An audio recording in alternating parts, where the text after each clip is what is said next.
Wakazimula Jesu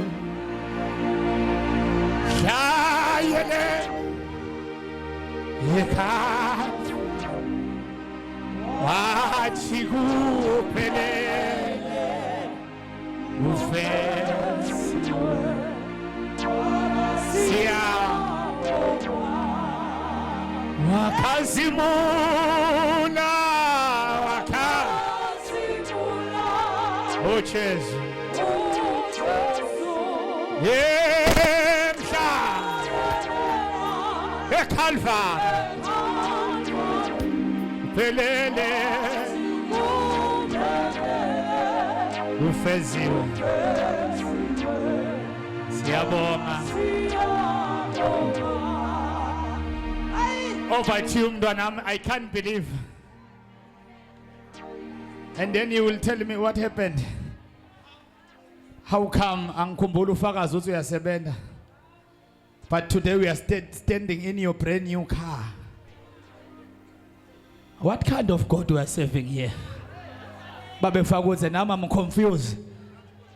Now I'm confused today. Babekwa ngemizandla labantu, but what God is doing in this church? Aye. Kumbe kunalommele kule moto na itawuba yakho I will be shocked. Na utatsi yakho nje utabungcobe emadolo noma kunalommele over to you mntwana. Nginibingelele bazalwane egameni lika Jesu.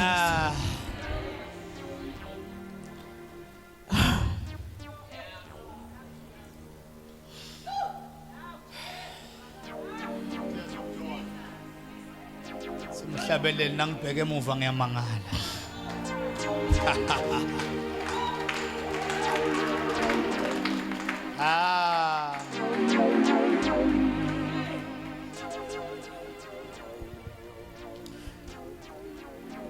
Namangathi kuthi kwendakalani bazalwane. Haleluya. Umfundisi uke wangiprofetha. Umuntu onikela. Wangitshela ukuthi kune stokvel lesinhlitweni yami lengifuna kusingenela.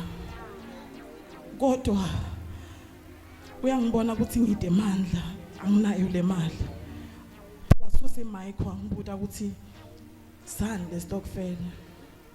Ngamchazela ngathi ekhaya bashaya imali ene le mali abayishaya angi afford. Haleluya. uNkulunkulu amuhle wangivusela ibusiness. Ngaba nebusiness lenginayo. Indlela le business ihamba ngakhona. Nami ngiyamangala. Le stokvel lebengifuna kusishaya siyi1. Kodwa nyalo ngitithola sengishaya abo 40 stokvel ngi1 and le stokvel le mali lebengifuna kushaya ngaso sinye. Sengishaya ngato tonke leti stokvel le mali leyo. Ngiyamangala ukuthi kwendakalani empilweni yami. Haleluya. Ene lokunye empilweni yami bekungahambi kahle at all. Simo sasekhaya besibhedza ngalenye indlela. Kodwa uNkulunkulu nje suddenly uvele wagucula konke even ekhaya kwatshintsha simo. Yonke iera yempilo yami kwatshintsha simo. Haleluya. Lokunye lengifuna kokusho bazalwane i1-on-1 ningayithathi kancane especially thina lesikhonza la ekhaya. Mfundisi ngilathola khona isikhathi sokubona lokudeep lokuhlupha impilo tethu. Haleluya. Mina namhla ngiyiresult ye1-on-1 ngeva nje into ngathi ayihambi kahle kancane ngiyagijima ngita kwa1-on-1. Haleluya. Imoto bazalwane lena yami ene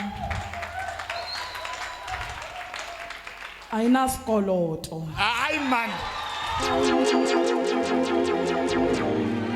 Hey!